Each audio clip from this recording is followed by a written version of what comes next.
Hello student, इस session में हम लोग बात करेंगे फोटोसिंथेसिस को और फोटोसिंथेसिस के डिफरेंट फेजेस के बारे में हम बात करेंगे और साथ ही साथ हम ट्राई ये करेंगे कि इससे जो आगे पॉसिबल हो सकता है टॉपिक्स इसको हम लोग कवर करें। ठीक है, तो आइए देखते हैं फोटोसिंथेसिस।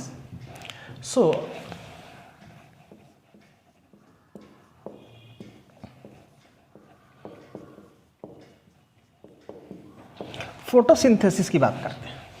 ठीक है, फोटोसिंथेसिस की अगर हम बात करें तो फोटोसिंथेसिस हमने जाना था कि एक ऐसा प्रोसेस था जिसके अंदर जो रॉ मटेरियल्स था हम लोगों ने CO2 और H2O को लिया था और इसके थ्रू हम लोगों ने ग्लूकोज यानी ग्लूकोज जो कि कहा जाए कार्बोहाइड्रेट का एक टाइप है, इसको हम लोगों ने बनाया था। ठीक है क्या?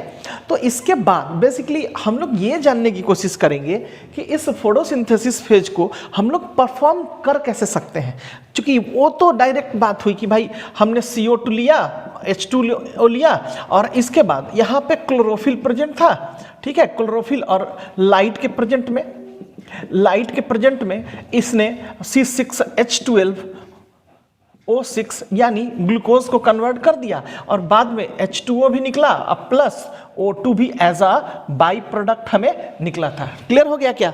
तो ये तो ओवरऑल बातें हो गई थी, लेकिन बेसिकली अगर हम बात करें इसके मैकेनिज्म की कि बेसिकली ये स्टार्ट कैसे हुआ है, इनके कितने डिफरेंट फेजेस हैं, उसी के बारे में हम लोग बात करने जा रहे हैं। ठीक है क्या? तो आइए इसके अंदर हम जानते हैं कि फोटोसिंथेसिस का कितना फेजेस होता है। तो फोटोसिंथेसिस एक्चुअली ये दो फेज में होता है। ठीक है, photosynthesis perform in two phase. तो हम यहां कह सकते हैं photosynthesis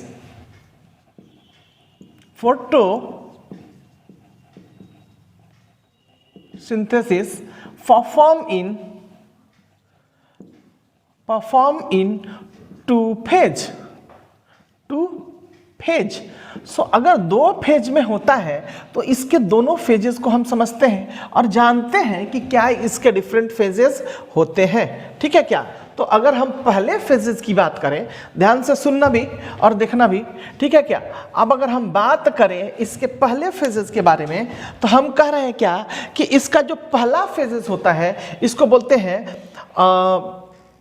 dark reaction, sorry light पहले बात कर लेते हैं। ठीक है क्या?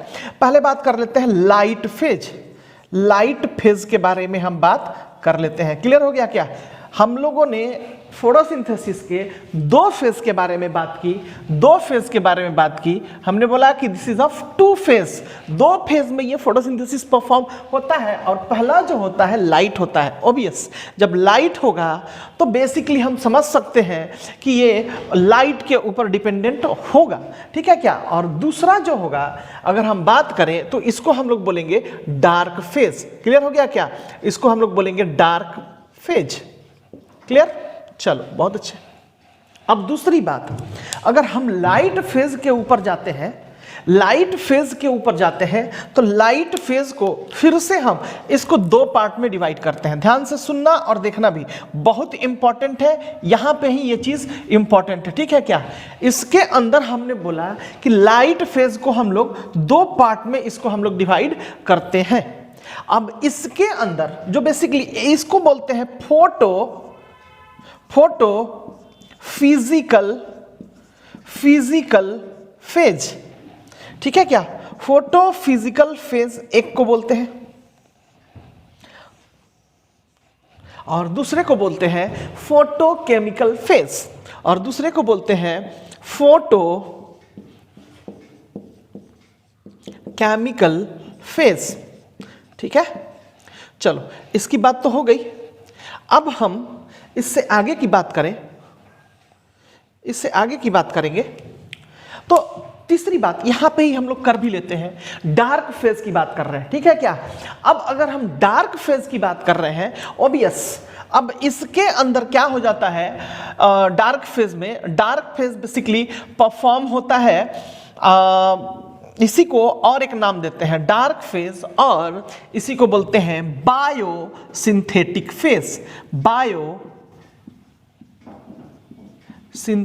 फेज। क्लियर हो गया क्या? इसी का दूसरा नाम हुआ बायोसिंथेटिक फेज। चलो अब इसके बारे में जो हम बताने जा रहे हैं वो ये कह रहे हैं क्या कि ये बेसिकली दो तरीके से परफॉर्म होता है, ठीक है। इसके अंदर बायोसिंथेटिक फेज की बात करें तो ये भी फिर से दो तरीके के फेजेस में परफॉर्म होता है। और पहला जो फेज है उसको हम लोग बोलते हैं C3 साइकिल।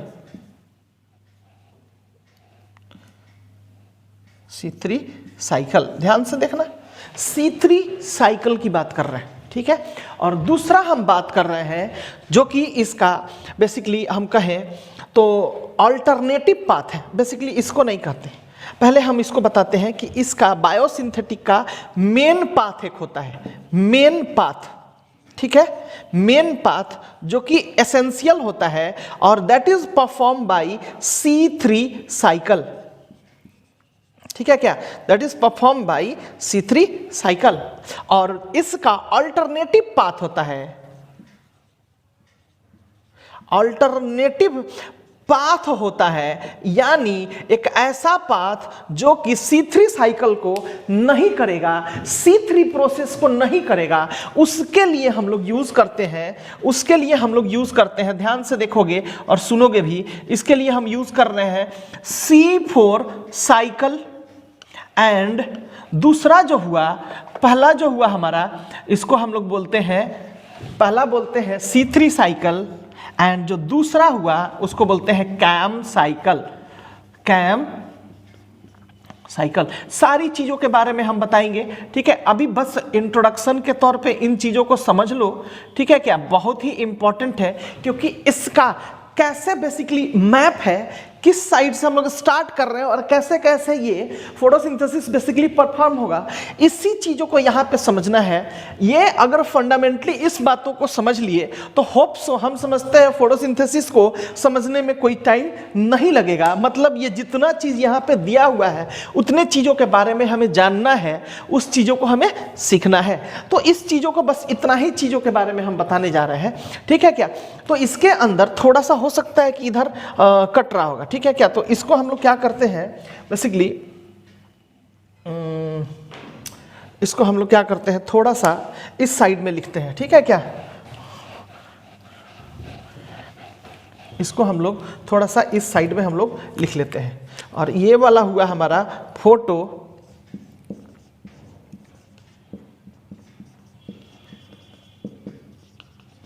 केमिकल फेज, ठीक है। तो इसी चीज़ों को हमने यहाँ पे लिख दिया थोड़ा सा जगह बनाने के लिए। और चूंकि यहाँ हो सकता है कि ये नहीं आता है, इसका सेगमेंट में कट जाता है, इसीलिए इस चीज़ों को थोड़ा सा हम लोग इधर लिखेंगे।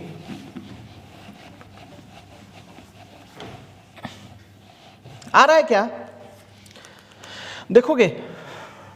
सो अगर हम इसकी बात कर रहे हैं तो हमने बोला इसके अंदर इसके दो पाथ होते हैं, यानी बायोसिंथेटिक अगर परफॉर्म करना है तो सबसे पहले एक बात को समझ लो कि इसको डार्क रिएक्शन क्यों बोलते हैं। डार्क रिएक्शन बोलने के पीछे का रीजन ये है कि इनके लिए डायरेक्ट लाइट का जरूरत नहीं है, अगर है तो भी कोई दिक्कत नहीं है, और अगर डायरेक्ट सनलाइट नहीं है तब भी ये अपना फोटोसिंथेटिक एक्टिविटीज करेंगे। तो इसके अंदर जो मेन पाथ होता है, इनके अंदर जो मेन पाथ होता है, मेन मतलब ये सबको करना है, मेन पाथ ऑफ बायोसिंथेसिस, और इसको बोलते हैं हम लोग अल्टरनेटिव पाथ,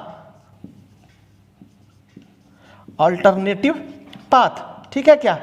अब अगर हम इसकी बात करें तो हम लोग कह सकते हैं इसके बारे में, इस मेन पाथ के बारे में हम कह सकते हैं कि इसको परफॉर्म करने के लिए C3 साइकिल हमें चलाना पड़ेगा। समझ में आ रहा है क्या, यानी प्लांट को C3 साइकिल परफॉर्म करना पड़ेगा अगर मेन पाथ जो फॉलो कर रहे हैं वो। लेकिन जो पॉसिबल नहीं है जिनके लिए, ठीक है ना, बहुत सारे ऐसे प्लांट हैं जैसे लाइक सक्सिलेंट प्लांट वगैरह हैं, या दूसरे जगह पे एक्वेटिक प्लांट्स हुए, या फिर वो लोग एफिशिएंट नहीं हैं तो उनको अल्टरनेटिव पाथ से जाना पड़ता है, ठीक है क्या। और इनके अल्टरनेटिव पाथ के लिए हमारे पास दो रास्ता है, ठीक है क्या, दो रास्ता है। यानी एक को क्या करना होगा, एक जो है C4 साइकिल परफॉर्म करेंगे, एक जो है C4 साइकिल परफॉर्म करेंगे और दूसरा जो लोग हैं वो कैम साइकिल को परफॉर्म करेंगे, कैम साइकिल परफॉर्म करेंगे। क्लियर हो गया क्या? ये दो तरीके का अल्टरनेटिव्स पाथ है। लेकिन अगर हम बात करें इस डार्क फेज का, no need of direct light, ठीक है, इसीलिए इनको हम लोग क्या बोलते हैं, डार्क फेज बोलते हैं। ऐसा नहीं है कि ये रात के टाइम या नाइट के टाइम में होता है, नहीं, डे नाइट, ये बेसिकली जो डार्क फेज होते हैं डे टाइम में ही होते हैं। कब होते हैं? डे टाइम में ही परफॉर्म होते हैं। ये that perform into day time itself only, they perform into day time itself only, but they don't need direct sun light और सोर्स ऑफ लाइट। क्लियर हो गया बात? तो ये हम लोग ने इस बात को समझा, ये अलग पार्ट हुआ, ठीक है क्या? अब हम बात करते हैं इसके दूसरे पार्ट की, यानी हम लाइट फेज की बात करते हैं। लाइट फेज की अगर हम बात कर रहे हैं तो हमने बोला कि ये दो तरीके का होता है। पहला होता है फोटो फिजिकल फेज एंड दूसरा फोटो केमिकल फेज। अच्छा, फोटो फिजिकल फेज में क्या होता है बेसिकली अगर हम कहें तो ये बस यूज होता है, it is only use till it is only used till electron excitement।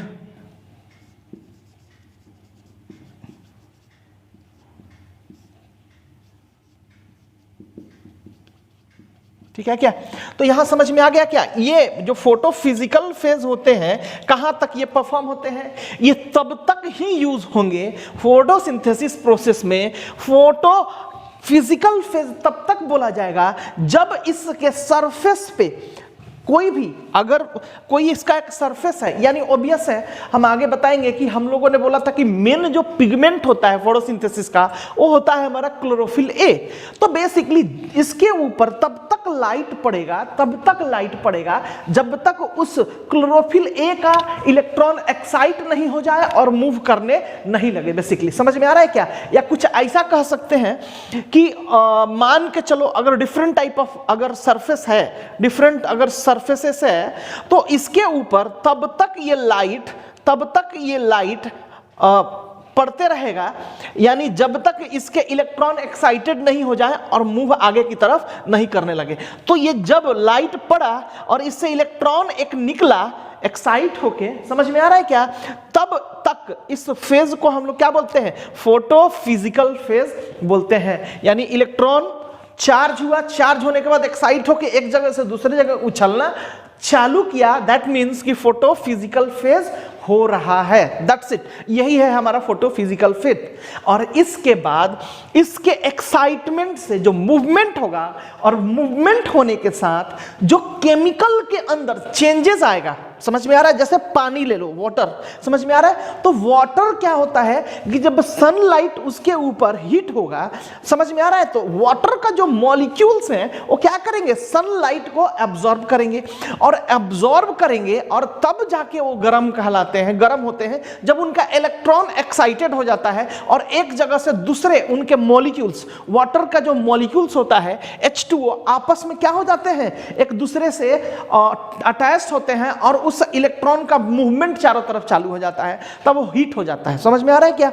Water जो होता है हीट हो जाता है, समझ में आ रहा है? तो यही प्रोसेस होता है। अब फोटोकेमिकल प्रोसेस में क्या होता है कि इसके थ्रू 3 डिफरेंट टाइप का काम होता है, ठीक है क्या? इसके थ्रू 3 डिफरेंट टाइप का काम होता है, 1 2 3, ठीक है क्या?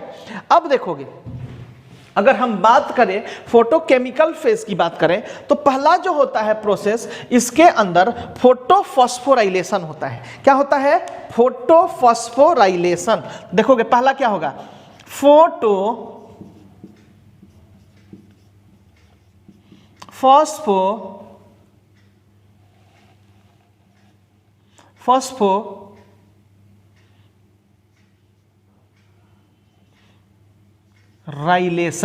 ठीक है क्या? पहला प्रोसेस क्या हुआ? फोटोफॉस्फोराइलेशन हुआ। और जो दूसरा इनके अंदर जो एक्टिविटीज होगा वो बेसिकली हाइड्रोलिसिस होगा। दूसरा क्या होगा? हाइड्रोलिसिस होगा, हाइड्रोलिसिस होगा। क्लियर है क्या? पहला हमने बोला फोटोफॉस्फोराइलेशन, देन हाइड्रोलिसिस होगा एंड देन रिडक्शन होगा। क्या हो जाएगा यहां पे? रिडक्शन। देखोगे इधर, रिडक्शन ऑफ किसका होगा?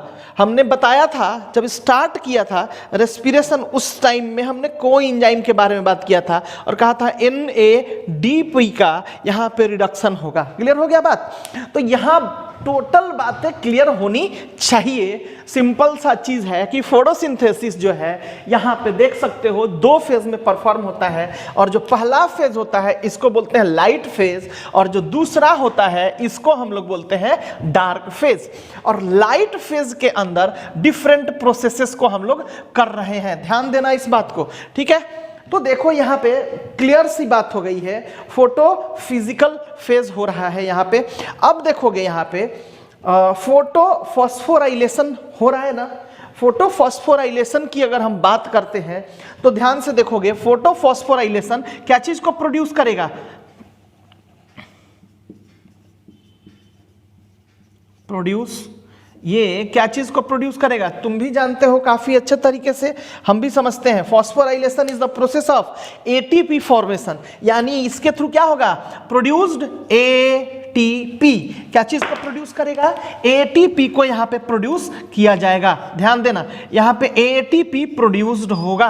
क्लियर हो गया? हाइड्रोलिसिस की बात करते हैं, हाइड्रोलिसिस की बात करते हैं। हाइड्रोलिसिस प्रोड्यूस्ड, ध्यान से देखोगे, हाइड्रोलिसिस प्रोड्यूस्ड,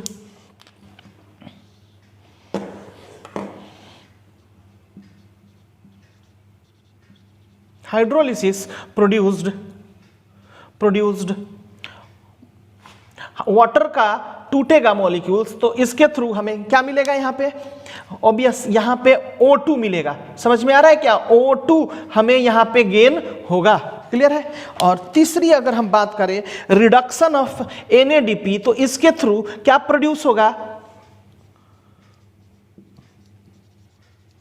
प्रोड्यूसेस NADPH2।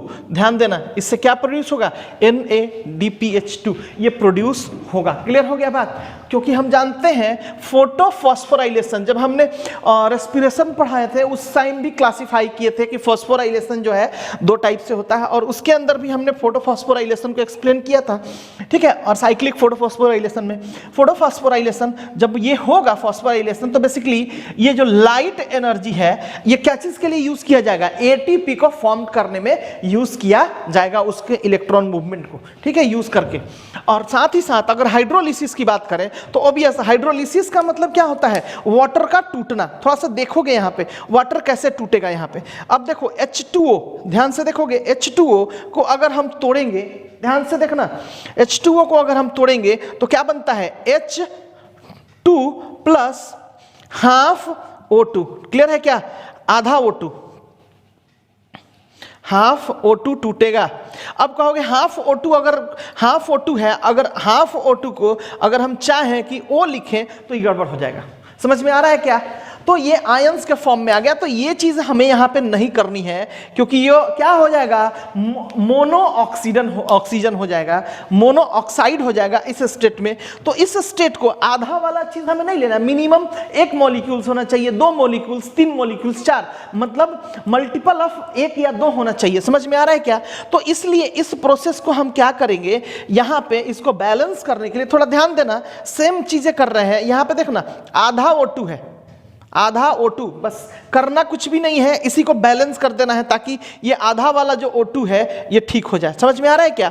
तो बेसिकली ये जब टूटेगा तो ध्यान देना, यहां पे अगर हमने 2 यूज कर लिया, यहां पे दूसरे में कलर से इसको लिख दे रहा हूं, ठीक है, ताकि पता चले क्लियरली। यहां पे अगर 2H2O हमने किया तो ये 2 and 2 4, यानी यहां पे मेरे को कितना H2O मिलेगा? H2 प्लस H2, यानी 4H2 हमें मिल जाएगा। समझ में आ रहा है क्या? और यहां पे 1 मॉलिक्यूल्स ऑफ H2 हमें मिल जाएगा। ध्यान देना, इधर H2 प्लस H2 2 हमें मिल गया कि नहीं? 4 से 2 2 और प्लस अब चूंकि आधा था तो यहाँ पे O2 हो गया, तो यहाँ पे एक हमें O2 मिल गया, पूरा एक O2 मिल गया कि नहीं। तो ये प्रोसेस भी कर सकते हैं, वो भी गलत नहीं है। तो इसी प्रोसेस से ऐसे होगा, समझ में आ रहा है। तो इस चीज़ों को तुम ध्यान दोगे, ठीक है, कभी भी गलत नहीं है ये वाला प्रोसेस भी। और साथ ही साथ H2O को हमने तोड़ा, यहाँ देखोगे H2O को हमने तोड़ा तो H2 प्लस हाफ O2, ये भी गलत नहीं है। बस यहाँ पे क्या किए, इसका मॉलिक्यूल्स बढ़ा दिए, पहले एक मॉलिक्यूल्स था अब 2 मॉलिक्यूल्स में डिवाइड कर रहे हैं, दैट्स इट। तो देखोगे यही है, और इसी के अंदर हमें इन सारी चीज़ों को समझना है काफ़ी अच्छे तरीके से, बिल्कुल सा क्लियर होना चाहिए ये कॉन्सेप्ट। इसके सिवा इसके अंदर कुछ भी नहीं है। इस प्रोसेस को समझ गए तो सारा चीज़ इजी है। तो बेसिकली हमने बोला था कि लाइट फेज के अंदर क्या हो जाता है, लाइट का प्रेजेंस जरूरी है। समझ में आ रहा है क्या, लाइट का प्रेजेंस होना, ये लाइट के प्रेजेंस में ही ये परफॉर्म होगा। समझ में आ रहा है क्या। और अगर हम बात करें इसकी तो फोटोफिजिकल फेज यानी फिजिकल वर्क हो रहा है, यानी इलेक्ट्रॉन एक्साइट हो रहा है और मूव कर जा रहा है, that's it physical phase. Photochemical phase में देखो केमिकली क्या हो रहा है, मीडिएशन हो रहा है, मॉडिफिकेशन हो रहा है, अल्टरनेशन हो रहा है, और जिसके थ्रू क्या हो रहा है, यहाँ पे एटीपी का फॉर्मेशन, यहाँ पे O2 का फॉर्मेशन, यहाँ पे NADH2 ये रिड्यूस्ड स्टेट में जा रहा है, ठीक है क्या, ये रिड्यूस हो रहा है, तभी तो H2 इसके साथ जुड़ रहा है, ध्यान देना। और इसकी बात करें, डार्क फेज की बात करें तो इसको बहुत ध्यान से देखना, क्योंकि ये क्वेश्चन आया हुआ है। डार्क फेज इतना ही इंपॉर्टेंट है जितना लाइट फेज इंपॉर्टेंट है। और इसके अंदर बायोसिंथेटिक फेज की अगर हम बात करें तो ये 2 टाइप का फेज होता है, जिसमें मेन जो पाथ होता है C3 साइकिल होता है, यानी इसके अंदर जो भी लोग डार्क अगर रिएक्शन करते हैं, dark phase of photosynthesis perform करते हैं, उसके लिए जो उनका मेन पाथ है ये बेसिकली C3 प्लांट होते हैं। Different type of C3 plants होते हैं, जिसको आगे हम लोग डिस्कस वगैरह करेंगे, उनको ये चीज करना होता है। और C4 प्लांट भी होते हैं, क्लासिफाई करेंगे, एंड देन कैम साइकिल होते हैं। मतलब ये जो चीजें हैं आगे हमें पढ़नी है, ये भी पढ़नी है, ये भी पढ़नी है, ये भी पढ़नी है, समझ में आ रहा है क्या। और इसी के बेसिस पे इसके अंदर जो और एक आध चीजें हैं उसको भी पढ़ना है, ठीक है। तो पहले इसको लिखोगे, क्लियरली दिमाग में बैठा लो, ठीक है, लिखो। चलो इससे आगे की अगर हम बात कर लें तो इस चीजों को हम समझ गए कि इलेक्ट्रॉन एक्साइटमेंट तक का ये प्रोसेस होता है।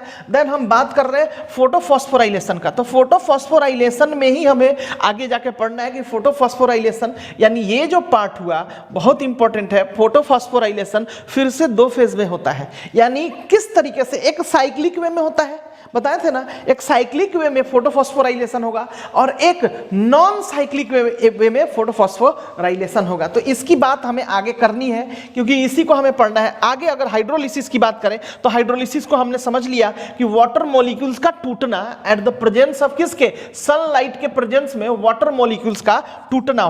फोटो मतलब क्या, फोटोन या क्वांटम की बात कर रहे हैं, समझ में आ रहा है क्या। तो इसी फोटो की बात करें तो फोटोलाइसिस हो रहा है, या इसी को बोलते हैं हाइड्रोलाइसिस हो रहा है। क्लियर हो गया। तो ये हमारा चीजें हुआ। इसके बाद अगर रिडक्शन प्रोसेस की बात करें तो ये रिड्यूस्ड होता है। रिड्यूस्ड कैसे होता है, यहां पे देखोगे NADP है, ठीक है। अगर इसके साथ अगर कहीं से वाटर मॉलिक्यूल्स, अगर वाटर मॉलिक्यूल्स टूटा, H2 देख रहे हो, तो अगर H2O से H2 प्लस हाफ O2 टूटा तो इसके अंदर जो H2 आएगा, यहां मिल जाएगा मेरे को H2, जिसके चलते क्या हो जाएगा, NADPH2 का फॉर्मेशन होगा। समझ में आ रहा है क्या। तो इस तरीके से NADPH2 होगा, यानी NADPH2 जहां कहीं भी हमें मिलेगा, रिड्यूस्ड स्टेट में जहां कहीं भी हमें ये मिलेगा, मतलब हमें ये बाय डिफॉल्ट समझ लेना है कि वहां पे हाइड्रोलिसिस हुआ है। बिल्कुल सही, ये बात समझ लो कि विदाउट हाइड्रोलिसिस ये प्रोटॉन हमें नहीं मिल सकता, और रेयर केस है एक आध जगह पे। लेकिन इसके बिना अगर हम बात करें, अगर H2O जब टूटेगा यानी हाइड्रोलिसिस होगा, तब जाके क्या होगा, ये रिड्यूस्ड स्टेट में पहुंचेगा। चाहे हम फोटोसिंथेसिस के अंदर NADP की बात करें या रेस्पिरेशन के अंदर NAD की बात करें। क्लियर होना चाहिए ये बात को, ध्यान से इसको भी लिखोगे तुम लोग थोड़ा सा जगह बना के, क्योंकि बहुत ये बड़ा ये है। इसका क्लासिफिकेशन से यहां समझना है, यानी ऑलमोस्ट सारे ही चीजों को यहां समझ लेना है, ठीक है। चलो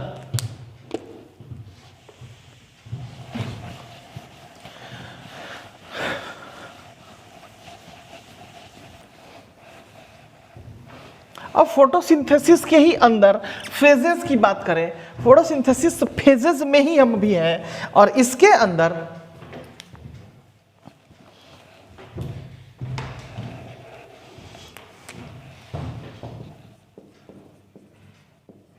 फेज की बात करें तो इसके अंदर हमें पता है कि बेसिकली फोटोफॉस्फोराइलेशन होता है। फोटोफॉस्फोराइलेशन होता है, फोटोफॉस्फोराइलेशन होता है।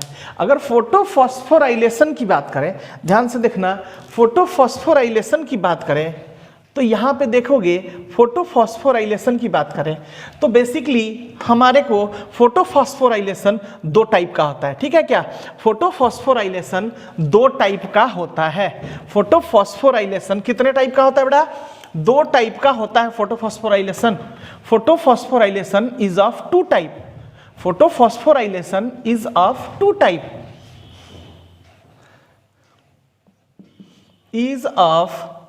is of two type. Photophosphorylation कितने टाइप का होता है? दो टाइप का होता है, क्लियर होना चाहिए। एक को बोलते हैं हम लोग साइक्लिक फोटोफॉस्फोराइलेशन, एक को बोलते हैं, फर्स्ट वाले को बोलते हैं हम लोग साइक्लिक फोटोफॉस्फोराइलेशन, ठीक है क्या? पहला को हमने बोला साइक्लिक फोटोफॉस्फोराइलेशन, और अगर हम दूसरे की बात करें तो इसको हम लोग बोलेंगे और दूसरे को बोलेंगे non cyclic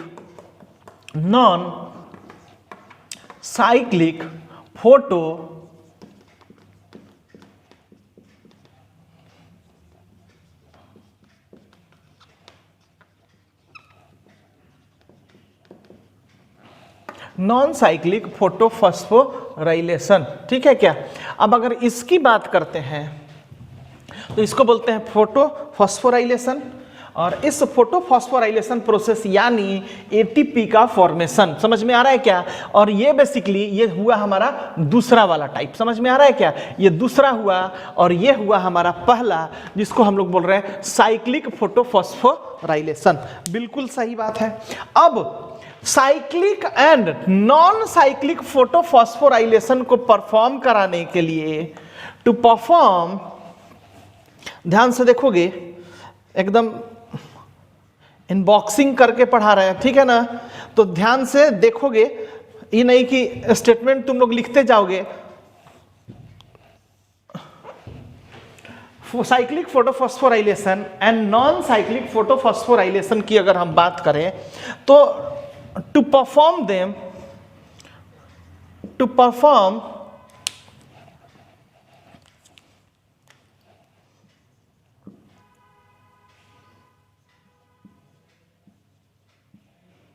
perform we have, sorry हमारे पास नहीं होना चाहिए, देन प्लांट हैव क्या होना चाहिए? फोटो सिस्टम,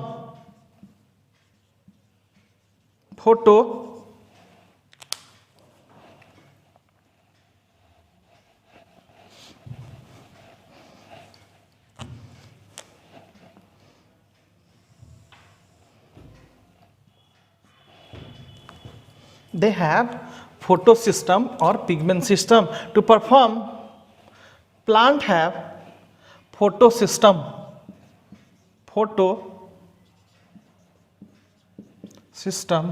और इसी को बोलते हैं पिगमेंट सिस्टम, ठीक है?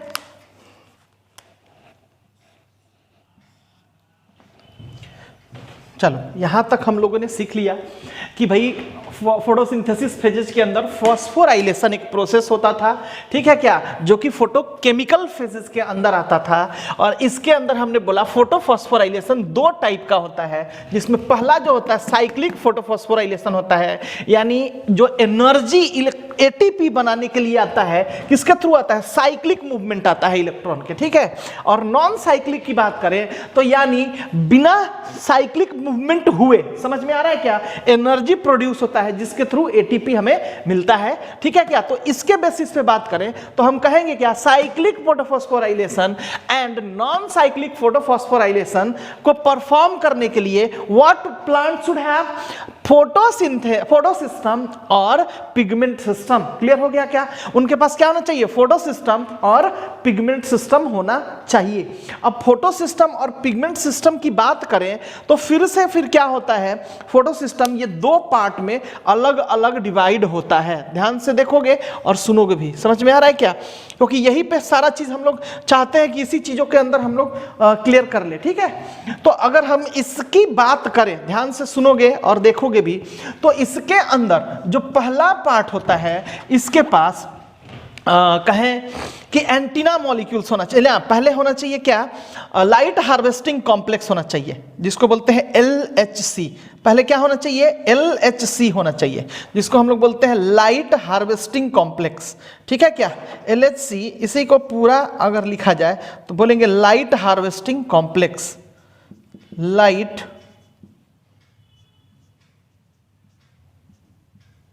हार्वेस्टिंग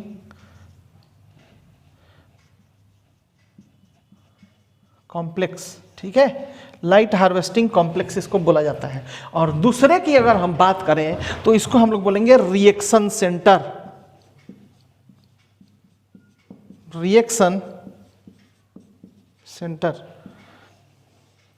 चलो, जिसको हम लोग RC भी बोलते हैं, ठीक है क्या, इसी को हम लोग RC भी बोलते हैं, रिएक्शन सेंटर को ही हम लोग RC भी बोलते हैं। क्लियर हो गया इतना बात, ध्यान देना बहुत अच्छे तरीके से, सारी चीजों को नहीं क्लियर हो तो फिर से तुम लोग पूछ सकते हो बार बार, ठीक है, लेकिन बार बार इस चीजों को क्या करना होगा, बार बार तुम लोग बैक करके वीडियोस को देख लो किसी तरीके का, क्योंकि यहाँ पे बहुत ज्यादा क्लासिफिकेशन हो गया होगा तो लगता होगा कंफ्यूजन टाइप का, लेकिन हमने भरसक प्रयास किया है कि हर चीज को बढ़िया से डिफ्रेंशिएट किया जाए, ठीक है क्या।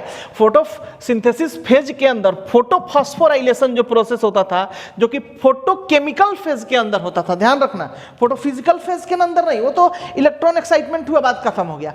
इसके बाद फोटोकेमिकल फेजेस में 3 प्रोसेस होता था, जिसमें फोटोफॉस्फोराइलेशन होता था, दूसरा हमारे पास होता था हाइड्रोलिसिस होता था, और तीसरा रिडक्शन होता था। हाइड्रोलिसिस यानी वाटर का टूटना, वाटर के लाइट के प्रेजेंस में, और रिडक्शन की बात करें तो रिड्यूस करने के लिए हमारे पास क्या होता है, जो हमारा कोई एंजाइम्स है, NADP बताए थे हमने, ठीक है क्या। तो वो चीज, दो चीज तो हो गया, होना ही है, बस ये कांस्टेंट चीज है। लेकिन फोटोफॉस्फोराइलेशन की बात करें तो ये फिर से 2 टाइप का होता है, समझ में आ रहा है क्या, पहला साइक्लिक फोटोफॉस्फोराइलेशन, दूसरा नॉन साइक्लिक फोटोफॉस्फोराइलेशन। क्लियर होना चाहिए। और इनको परफॉर्म करने के लिए, साइक्लिक और नॉन साइक्लिक फोटोफॉस्फोराइलेशन को परफॉर्म करने के लिए हमारे पास फोटो सिस्टम होना चाहिए। क्योंकि लास्ट सेशन के अंदर हमने बताया था क्या, कि जब red drop and Emerson enhancement effect हुआ था तो उसके थ्रू कितना पिगमेंट सिस्टम जनरेट हुआ, याद है ना, 2 पिगमेंट सिस्टम बना था, जिसमें जो पहला हमारा पिगमेंट सिस्टम था वो था हमारा PS1 एंड दूसरा था PS2। उसी की बात हो रही है, फोटो सिस्टम यानी पिगमेंट सिस्टम की बात हो रही है। तो इसके अंदर ही अगर हम बात करें तो LHC यानी लाइट हार्वेस्टिंग कॉम्प्लेक्स हुआ, और दूसरा हुआ रिएक्शन सेंटर हुआ। समझ में आ रहा है क्या। तो अगर हम इसके अंदर की बात करें तो फिर से LHC जो होता है ये 2 टाइप से कन्वर्ट होता है, ठीक है क्या, ये 2 टाइप से यहाँ पे टूटता है। इनका डिफरेंशिएशन 2 टाइप में होता है, जिसमें पहला को हम लोग बोलते हैं, जिसमें हम पहले को बोलते हैं, ध्यान से देखोगे, इसमें हम पहले वाले को बोलते हैं एंटीना मॉलिक्यूल्स।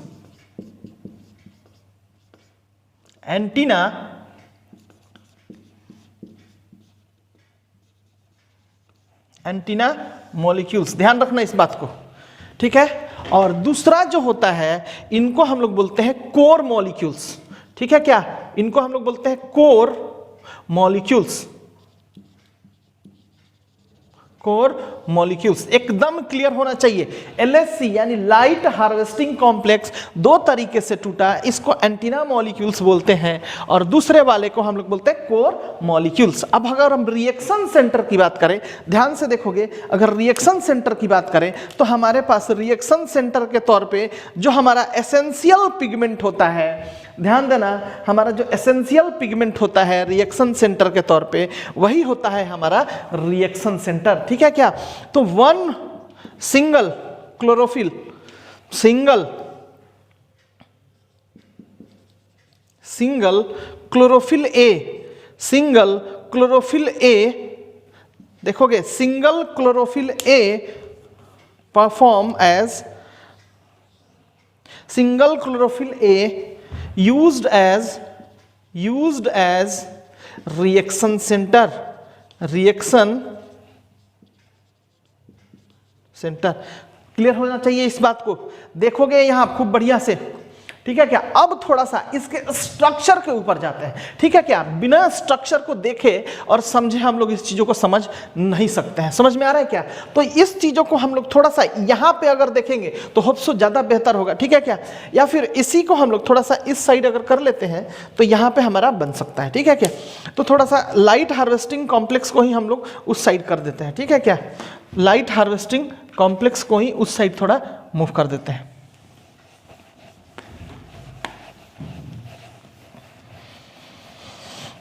तो थोड़ा सा देखोगे दिक्कत तो होती है। ठीक है, अब इसको हमने बोला का LHC। ठीक है, LHC बोला और इसी का दूसरा मीनिंग हुआ light harvesting complex, light harvesting complex.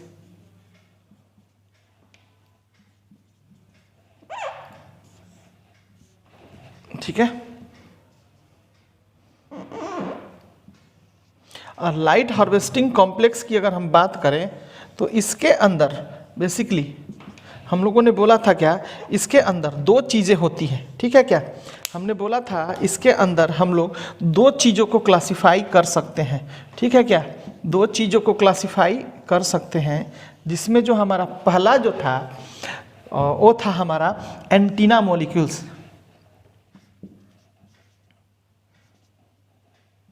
Antenna molecules देखोगे इधर, और दूसरा जो था हमारा, इसको हमने बोला था कोर मॉलिक्यूल्स। दूसरे को बोला था हमने कोर मॉलिक्यूल्स। ठीक है क्या, अगर स्पेलिंग कहीं गलती हुआ तो उसको प्लीज़ इग्नोर करोगे। ठीक है, लिखते लिखते कभी गलती मिस्टेक से हम लोग क्या होता है कह सकते हैं इसको सिली मिस्टेक्स है, तो इसको प्लीज़ तुम लोग इग्नोर करोगे। ठीक है, सबकी बात कर रहे हैं और हर किसी से हो सकता है। ठीक है ना, कोई भी 100% नहीं होता है बेटा, लिखते हुए मिस्टेक हो सकता है। ठीक है, तो इस चीज़ों को थोड़ा सा इग्नोर करोगे। और थोड़ा सा मेरा हैंड राइटिंग भी होप सो, हम तो बहुत ज़्यादा ट्राई करते हैं कि एकदम क्लियर सा लिखा जाए, साफ साफ, इसीलिए ज़्यादा स्पेस लेते हैं, तो थोड़ा इस चीज़ों को ध्यान दोगे। ठीक है, तो अब अगर हम बात करें इसके बेसिस पे फोटो सिस्टम को रिप्रेजेंट करने की, थोड़ा ध्यान से क्लियर होना चाहिए। हमने बोला क्या, फोटो सिस्टम या पिगमेंट सिस्टम की बात करें तो ये दो टाइप का होता है, और जो पहला होता है इसको हम लोगों ने बोला ये हमारा LHC लाइट हार्वेस्टिंग कॉम्प्लेक्स होता है, और जो दूसरा होता है हमारा, इसको हम लोग बोलते हैं रिएक्शन सेंटर या RC, इसको हम लोग बोलते हैं। क्लियर हो गया। अब इससे आगे की अगर हम बात करें तो कह रहे हैं क्या कि LHC दो टाइप के मॉलिक्यूल्स में बढ़ता है, जिसके अंदर मॉलिक्यूल्स होता है और उस मॉलिक्यूल्स को बोलते हैं एंटीना मॉलिक्यूल्स, और इसको बोलते हैं हम लोग कोर मॉलिक्यूल्स। और अगर रिएक्शन सेंटर की बात करें तो इसके अंदर क्या होता है, सिंगल मॉलिक्यूल्स ऑफ क्या होता है, क्लोरोफिल ए होता है। तो अब इसी चीजों को यहां पर रिप्रेजेंट कर रहे हैं। ठीक है, विजुअली तुम लोग देख सकते हो थोड़ा सा, और इसके लिए हम बेसिकली कह सकते हैं कि इसी को हम यूज कर रहे हैं। देखोगे इधर ये अलग है,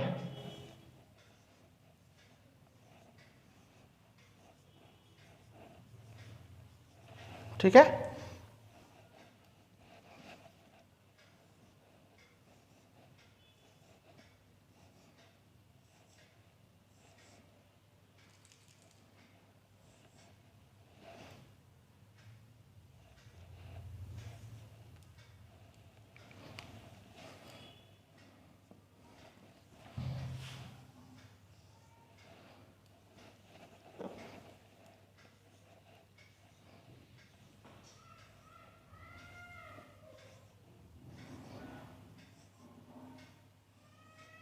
ठीक है, तो इस तरीके से देख सकते हो हम लोगों ने इसके एंटीना मॉलिक्यूल्स को जाना। जैसे तुम लोग भी देखे होंगे कभी भी जैसे एंटीना जो होता है कहाँ पे होता है, सरफेस के ऊपर होता है। तो बेसिकली जो ये सरफेस के ऊपर जो प्रेजेंट है पिगमेंट सिस्टम, जो पिगमेंट सिस्टम सरफेस के ऊपर प्रेजेंट है उन्हीं को हम लोग क्या बोलते हैं, एंटीना मॉलिक्यूल्स बोलते हैं। और इसके अंदर जो प्रेजेंट है डिफरेंट टाइप ऑफ जो पिगमेंट्स हैं जो इसके अंदर प्रेजेंट होते हैं इनको हम लोग कोर मॉलिक्यूल्स बोलते हैं। समझ में आ रहा है क्या, इसको हम लोग कोर मॉलिक्यूल्स बोलते हैं। ठीक है,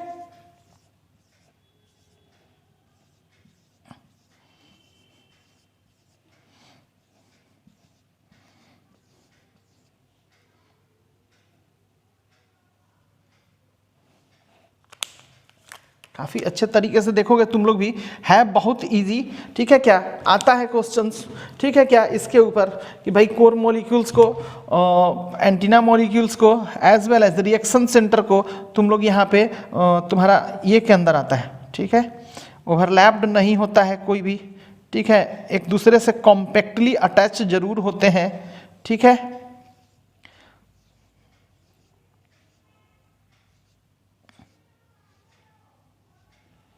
तो इस तरीके से देख सकते हो जो ये जो है सारे ये जो लोग हैं इनको हम लोग क्या बोलते हैं, एंटीना मॉलिक्यूल्स बोलते हैं। समझ में आ रहा है क्या, these are the antenna molecules, these are the basically antenna molecules, these are basically the antenna molecules. और ये सारे लोग जो हैं देख रहे हो इसको हम लोग एंटीना मॉलिक्यूल्स बोलते हैं, एंटीना मॉलिक्यूल्स, मॉलिक्यूल्स। ठीक है क्या, और साथ ही साथ अगर हम इनकी बात करें, अगर हम इनकी बात करें रेड कलर के जो अंदर हैं इनको हम लोग बोलते हैं कोर मॉलिक्यूल्स,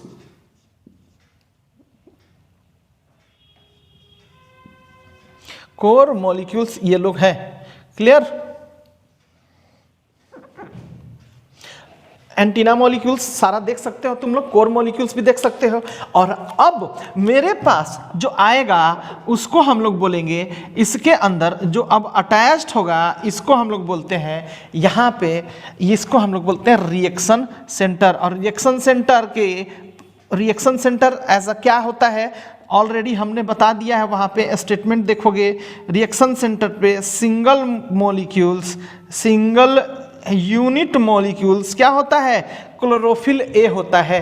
ठीक है क्या, ये जो है हमारा क्या है, क्लोरोफिल ए है, इसी को हम लोग रिएक्शन सेंटर बोलते हैं। समझ में आ रहा है क्या, ये बेसिकली हमारा क्या है, क्लोरोफिल ए, क्या है हमारा क्लोरोफिल ए। बहुत ही ध्यान से देखोगे, और ये हुआ हमारा क्लोरोफिल ए जिसको हम लोग क्या बोल रहे हैं, reaction centre, reaction centre. Clear है, और अब देखोगे क्या है इसके ऊपर, क्लोरोफिल ए, क्या प्रेजेंट है, क्लोरोफिल ए है।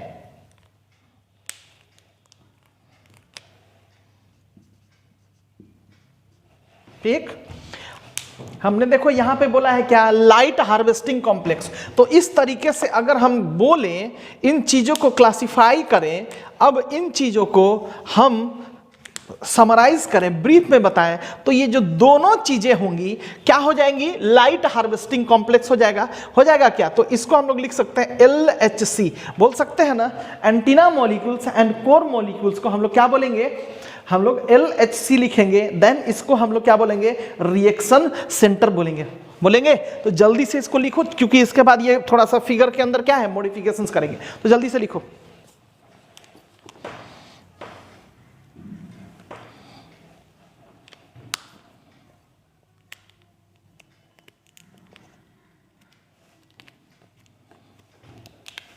ठीक है, सो इसके अंदर अब हम जो बात करने जा रहे हैं वो ये कह रहे हैं क्या कि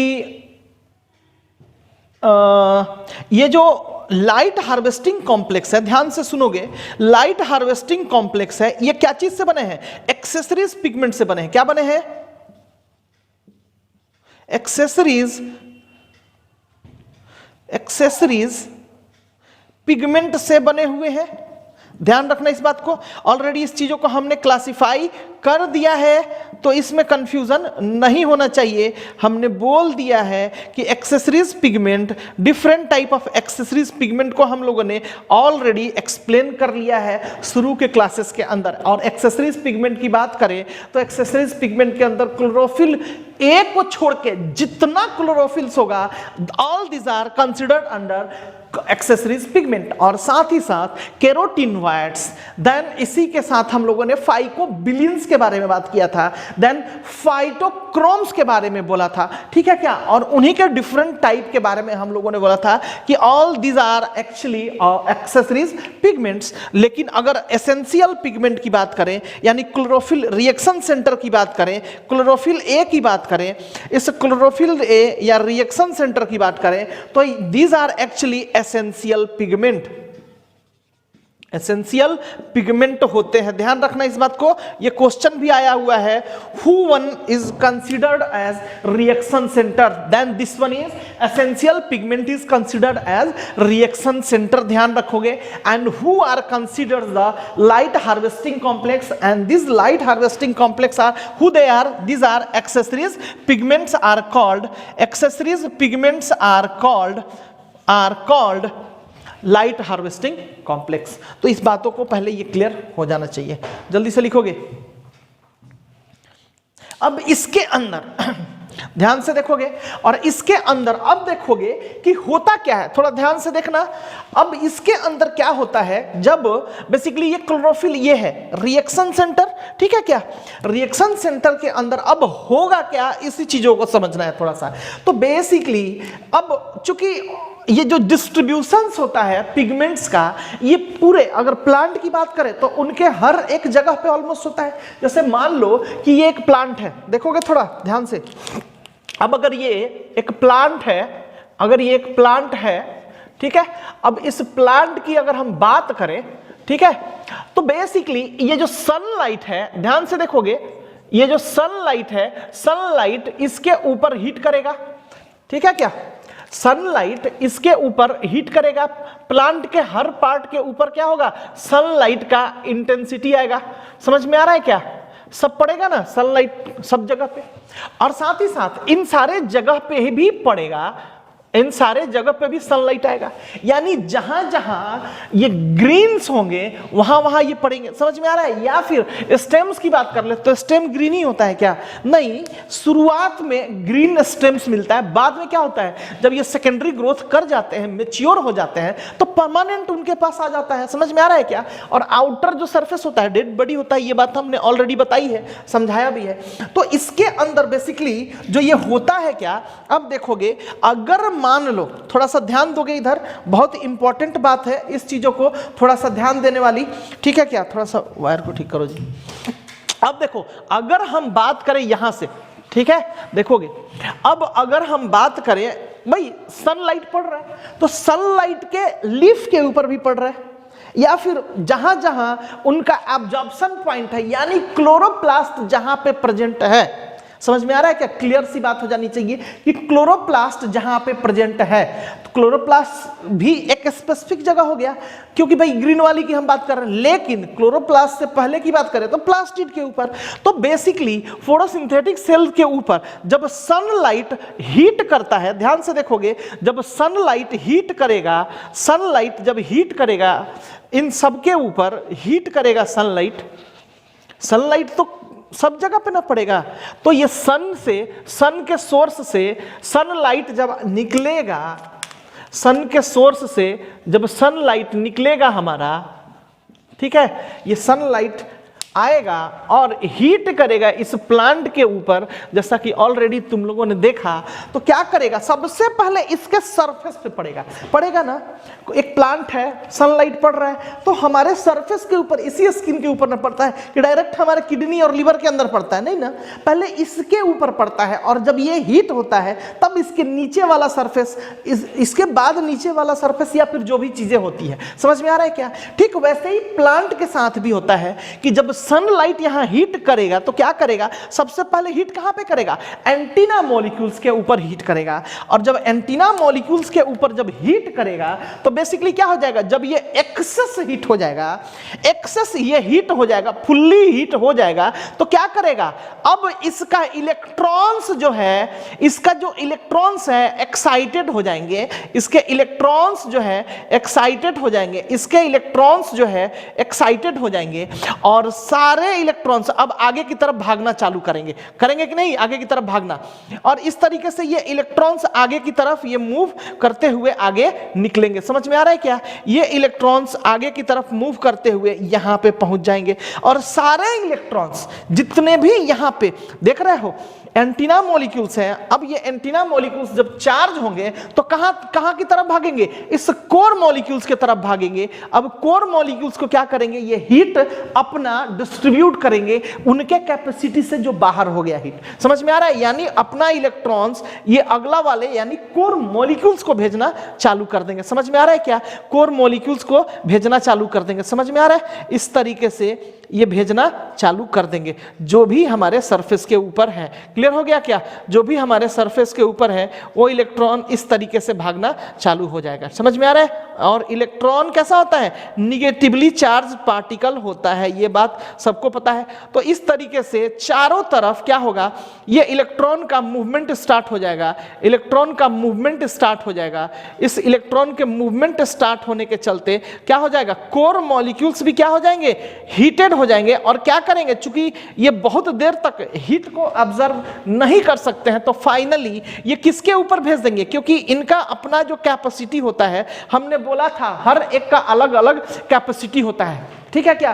तो इसके बारे में हमने बताया था क्लोरोफिल ए के बारे में, जब तुम लोग को याद होगा तो 430 से हमने रेंज बताया था। समझ में आ रहा है क्या, 430 से 670 तक का रेंज हमने बताया था। तो ऑब्वियस है ये क्या करेंगे, आगे की तरफ ये हीट करते हुए आगे की तरफ ये इलेक्ट्रॉन को मूव करते हुए जाएंगे, मूव करते हुए आगे की तरफ जाएंगे और ये जो इलेक्ट्रॉन्स हैं, इनका ग्रुप ऑफ इलेक्ट्रॉन्स है, ये कहां पे आ जाएगा, क्लोरोफिल ए पे आ जाएगा, जो कि बेसिकली क्या है, रिएक्शन सेंटर है। ध्यान रखना, यही हमारा क्लोरोफिल ए के पास पहुंचेगा। ध्यान रखना, ये हमारा क्लोरोफिल ए के पास पहुंचेगा और ये जो एक्साइटेड इलेक्ट्रॉन्स हैं फिर क्या हो जाएंगे, आगे की तरफ मूव कर जाएंगे। किस प्रोसेस के लिए, एक एनाबॉलिक प्रोसेस के लिए ये मूव कर जाएंगे। समझ में आ रहा है क्या, तो यही हमारा एक प्रोसेस है जिसके अंदर ये हमारा फोटो सिस्टम या पिगमेंट सिस्टम जो है इस बेसिस पे काम करता है। क्लियर हो गया बात, हाँ। तो ये हो गया हमारा सन से क्या हो जाएगा, लाइट, ये हुआ